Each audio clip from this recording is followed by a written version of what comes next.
नमस्कार, जय हिंद। मैं हूं मनीष झा और आप देख रहे हैं मनीष लॉ क्लासेस। आज के वीडियो में हम आर्टिकल 5 से 11 तक जानेंगे, जो पार्ट 2 है इंडियन कॉन्स्टिट्यूशन का। पिछले वीडियो में हमने पार्ट 1 को जाना था, यूनियन एंड टेरिटरी को, और आज के वीडियो में हम पार्ट 2 को जानेंगे, जिसके अंदर आर्टिकल 5 से 11 आता है। और ये पार्ट सिटीजनशिप के ऊपर है, मतलब नागरिकता। देखिए, नागरिकता का सबसे बड़ा एग्जाम्पल होता है आपका वोटर आई डी कार्ड। आपके पास वोटर आई डी कार्ड है तो आप नागरिक हैं। और भी बहुत तरीके हैं जो हम इस पार्ट में समझेंगे। अब देखिए, अगर आप यहाँ के नागरिक हैं तो आपको प्रीमियम लेवल की सुविधाएं मिलती है। जैसे आप वोट दे सकते हैं, आप इलेक्शन लड़ सकते हैं, आप किसी भी गवर्नमेंट पद के लिए अप्लाई कर सकते हैं, आप पोस्ट पे बैठ सकते हैं, आप संविधान से बनाई हुई जो भी चीज़ें हैं देश में, आप उसका राइट्स ले सकते हैं। और अगर आपके पास नागरिकता नहीं है तो आप देश में घूम फिर सकते हैं, खा पी सकते हैं, बस कोई इलीगल एक्टिविटी ना करें। ठीक है। अब इसके बारे में भी हम कुछ ऊपर और जानेंगे, तो चलते हैं पार्ट 2 इंडियन कॉन्स्टिट्यूशन के सिटीजनशिप के ऊपर। तो देखिए, जब हमारा देश में संविधान बना था 26 जनवरी 1950 को, उस वक्त एक टेम्प्रोरी लॉ ले आया गया था सिटीजनशिप के ऊपर। कोई परमानेंट लॉ नहीं था। आगे चल के हम आपको बताएंगे कि परमानेंट लॉ कब बना। तो सिटीजनशिप के ऊपर एक परमानेंट लॉ आएगा था। अब ये पूरा 7 आर्टिकल आपका बस एग्जाम पॉइंट ऑफ व्यू से आपको पढ़ना है, कोई कॉन्स्टिट्यूशन पॉइंट ऑफ व्यू से नहीं पढ़ना है। ये आपके अभी रियल लाइफ में कोई इंप्लीमेंट होने वाला है नहीं, क्योंकि इसका अभी कोई मान्यता है नहीं, ये अब इनवैलिड है। बस आपको एग्जाम पॉइंट ऑफ व्यू से पढ़ना है कि उस वक्त टेम्प्रोरी लॉ क्या था। तो देखिए, उस वक्त आर्टिकल 5 ये कहता था कि at the commencement of the constitution, मतलब संविधान जिस दिन से बना, संविधान बना 26 नवंबर 1949 को, लेकिन उसे लागू किया गया था 26 जनवरी 1950 को। तो हम 26 जनवरी 1950 को ही पकड़ेंगे। बोला था at the commencement of the constitution, मतलब संविधान जिस दिन से कमेंसमेंट हुआ, मतलब जिस दिन से प्रारंभ हुआ, उस दिन से जिसके पास डोमिसाइल हो इंडियन टेरिटरी का। डोमिसाइल मतलब होता है आदिवास। आप मान लीजिए जहाँ 5 7 10 साल अगर रह जाते हैं, सिंपल समझ लीजिए, आप यहाँ अगर रहते हैं, इंडिया में आप रहते हैं, इंडिया में 5 10 साल से आप रह रहे हैं, और आप काम करने के लिए श्रीलंका गए, तो अब वहाँ भी 2 4 साल आप काम कर लिए, तो आपका डोमिसाइल इंडिया का माना जाएगा, श्रीलंका के लिए नहीं, क्योंकि आपको वापस घर ही आना है। तो डोमिसाइल होता है आदिवास। तो कहता है कि आर्टिकल 5 की at the commencement of the constitution, संविधान जिस दिन से प्रारंभ हुआ, उस दिन से जिसके पास डोमिसाइल हो पूरे इंडियन टेरिटरी में कहीं का भी, उसे 3 क्लॉजेज के आधार पर किसी एक में से, अगर कोई 3 क्लॉज बनाया गया, किसी एक को अगर आप फुलफिल करते हो तो उसे सिटीजनशिप मिल जाएगा और उसे सिटीजन माना जाएगा इंडिया का। वो 3 क्लॉज क्या था आर्टिकल 5 का, ये जानते हैं हम। देखिए, 3 क्लॉज था कि by born in territory of India, अगर आप इंडिया में जन्म लेते हो तो आप यहाँ के सिटीजनशिप हो गए, आपको यहाँ सिटीजन माना जाएगा। दूसरा क्लॉज ये था कि अगर आपके पेरेंट्स भी यहाँ बॉर्न लेते हैं, आपके पेरेंट्स का भी यहाँ जन्म हुआ था, तो उसके बेसिस पे भी आपको यहाँ का सिटीजन माना जाएगा। तीसरा क्लॉज ये था कि अगर कमेंसमेंट के पहले, बिफोर कमेंसमेंट ऑफ कॉन्स्टिट्यूशन, अगर आप 5 साल भी रहे हो इंडिया में, तो आपको यहाँ का सिटीजनशिप मिल जाएगा और आप यहाँ के सिटीजन कहलाओगे। ये हो गया आर्टिकल 5। एक बार हम फिर से समझते हैं। आर्टिकल 5 ये कहता है कि कॉन्स्टिट्यूशन के कमेंसमेंट से, माने कॉन्स्टिट्यूशन जब बना उसके प्रारंभ से ही जिसके पास डोमिसाइल है, मतलब जिसके पास डोमिसाइल है इंडियन टेरिटरी में रहने का, उसके लिए 3 क्लॉजेज हैं।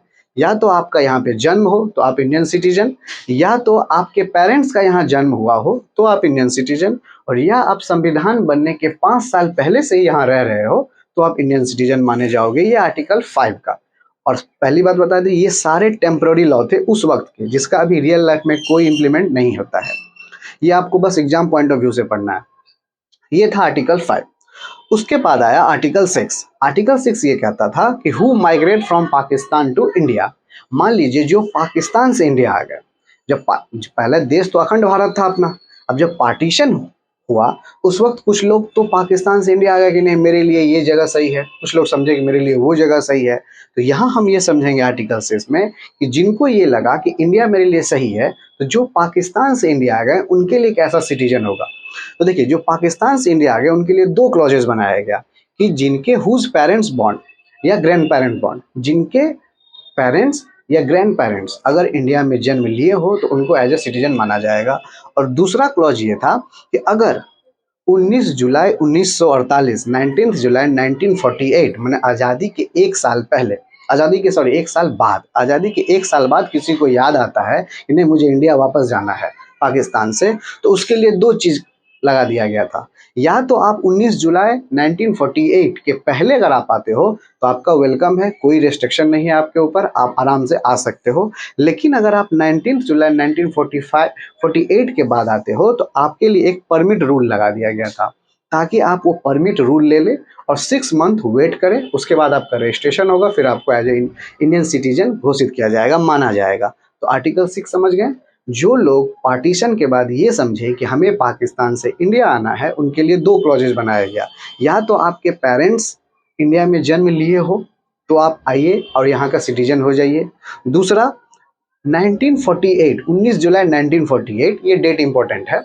1 साल बाद अगर आप आते हो 19 जुलाई 1948 के बाद आते हो तो आपको 6 मंथ का रजिस्ट्रेशन परमिट रूल लगा दिया गया था। आपको 6 मंथ वेट करना पड़ेगा, फिर आपको इंडियन सिटीजन मिल जाएगा। अब आर्टिकल 7 कहता है कि who migrated from India to Pakistan then return, मतलब जो लोग पार्टीशन के पहले रहते इंडिया से पाकिस्तान चले गए थे, बाद में उन्हें ख्याल आया कि नहीं मेरे लिए इंडिया ही बेटर था, जब उधर कत्लेआम हुआ तो अब मान लीजिए जो लोग इंडिया से पाकिस्तान चले गए थे, बाद में उन्हें याद है कि नहीं मेरे लिए इंडिया सही था, वापस वो यहाँ आ गए, तो क्या उनको सिटीजनशिप मिलना चाहिए कि नहीं मिलना चाहिए? ये आप खुद सोचिए, उनको मिलना चाहिए कि नहीं मिलना चाहिए? देखिए मेरे हिसाब से उनको मिलना चाहिए। रीजन ये है कि अगर सुबह का भूला अगर शाम को वापस घर आ जाए तो उसे भूला हुआ नहीं कहते हैं, उसे भटका हुआ कहते हैं।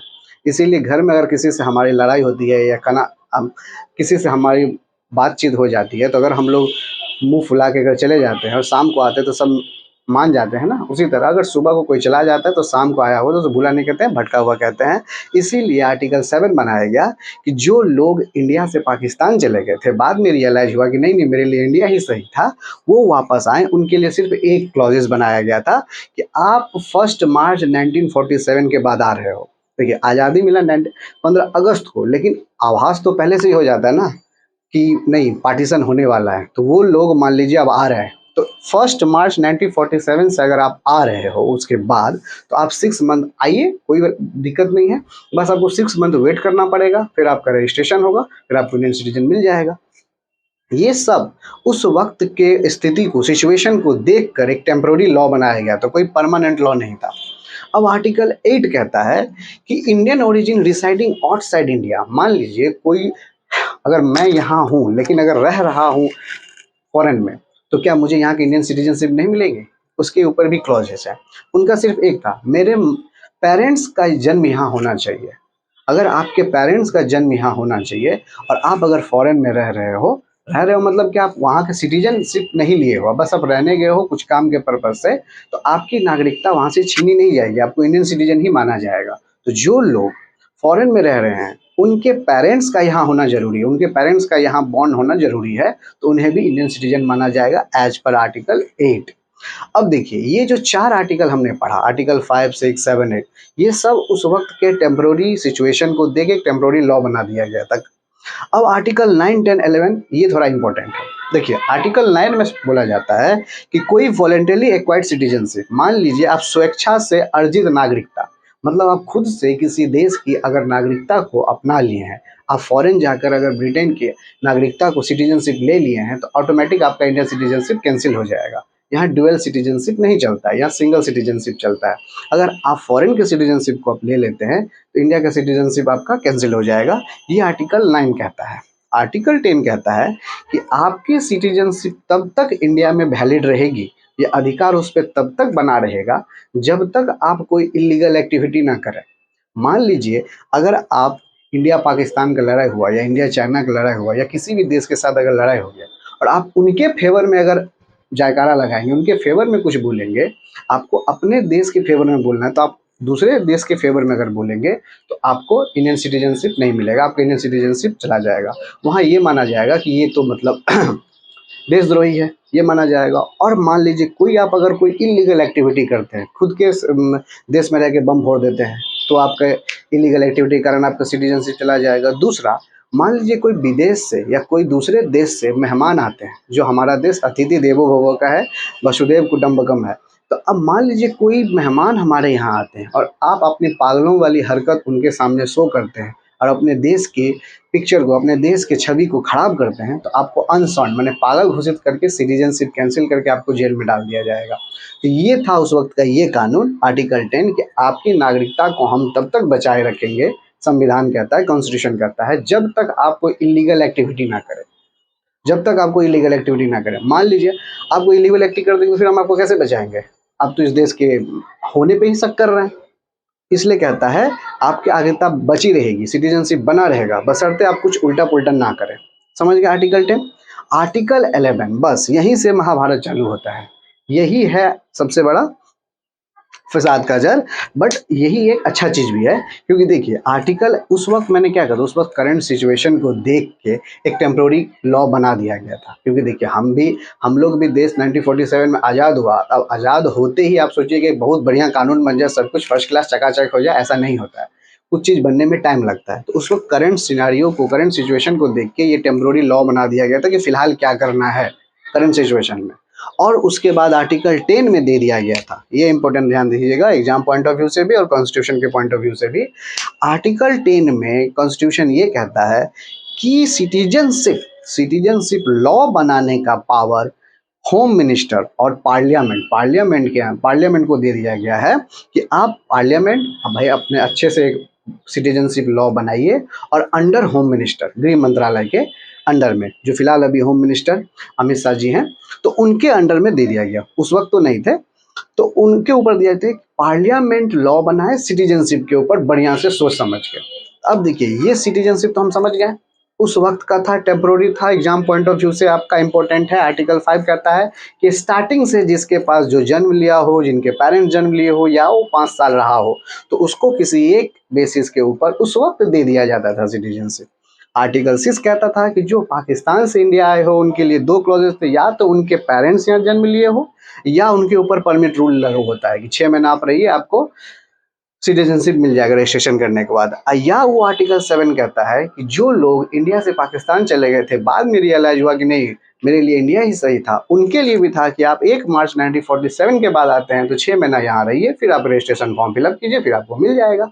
ये उस वक्त का लॉ था। और आर्टिकल 8 कहता है कि जो इंडियन ओरिजिन फॉरेन में रहता हो, तो उनके पेरेंट्स का यहाँ जन्म होना चाहिए, तो उनको भी मिल जाएगा।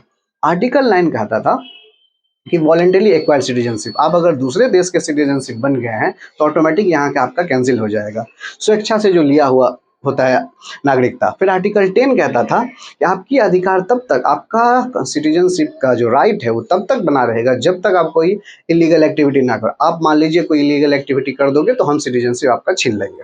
और आर्टिकल 11 कहता है कि देखिए हमने तो ये टेम्प्रोरी लॉ बना दिया, अब हम ये हैंड ओवर करते हैं पार्लियामेंट को कि पार्लियामेंट भाई आप अपने अच्छे से बढ़िया से सोच लो कि कैसे सिटीजनशिप बनाना है, किन किन को यहाँ नागरिकता देना है, कैसे क्या करना है। और वो दे दिया अंडर होम मिनिस्टर के अंडर में। अब देखिए उसके बाद 5 साल बाद 1950 में तो संविधान बन के रेडी हो गया था, लागू हो गया था। उसके बाद 5 साल बाद सिटीजनशिप अमेंडमेंट एक्ट 1955 CAA बना, और उसमें बहुत सारा संशोधन अमेंडमेंट हुआ, बहुत सारा संशोधन हुआ। उसके बाद 85 में, 2003 में, 2005 में, 2015 में, फिर 2019 में अमेंडमेंट होते गए, और लास्ट में 2019 वाला अमेंडमेंट जो था CAA 2019, जिसके ऊपर बहुत सारा बवाल भी हुआ था, वो बन के तैयार है। वो फिलहाल हमारा अभी का सिटीजनशिप अमेंडमेंट एक्ट है। तो हम ये पहला पार्ट 2 जो था, जो सिटीजनशिप एज पर आर्टिकल है, ये हम इस वीडियो में कवर किए हैं। नेक्स्ट वीडियो में, क्योंकि देखिए ये तो आपके एग्जाम पॉइंट ऑफ व्यू से ज़्यादा इंपॉर्टेंट है भी नहीं, बस अगर पूछ दिया था 1-2 क्वेश्चन, और ये अभी फिलहाल के लिए कोई इसका इंपॉर्टेंट नहीं है, तो आपको जो जानना है जो अभी है, तो नेक्स्ट वीडियो में हम सिटीजनशिप अमेंडमेंट एक्ट 1955 आपको पहले बताएंगे कि बेसिक उसमें क्या चेंजेज हुए। उसके बाद फिर नेक्स्ट वीडियो में सिटीजनशिप अमेंडमेंट एक्ट 2019, जिसमें बहुत सारा बवाल हुआ था, NRC को मुद्दे को लेके, CAA ये सब को लेके आपको हम बताएंगे। तो आपको इसके बाद 2 वीडियो मिलेगा, एक सिटीजनशिप अमेंडमेंट एक्ट 1955 और एक सिटीजनशिप अमेंडमेंट एक्ट 2019 का।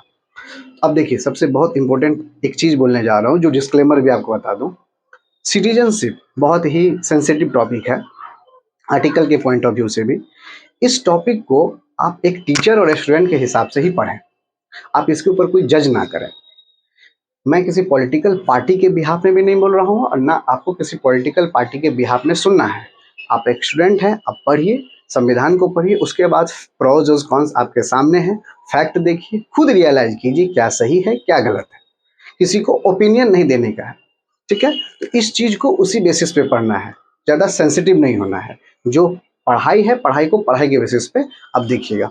तो नेक्स्ट वीडियो में आप मिलेंगे आपसे 1955 सिटीजन्स अमेंडमेंट एक्ट लेकर, उसके फिर वीडियो मिलेंगे 2019 को लेकर। तब तक के लिए अगर ये वीडियो आपको अच्छी लगी हो तो प्लीज़ लाइक और सब्सक्राइब जरूर कीजिएगा। कुछ सुझाव हो तो जरूर कमेंट बॉक्स में दीजिएगा। मिलते हैं फिर नेक्स्ट वीडियो में, तब तक के लिए नमस्कार, जय हिंद, थैंक यू।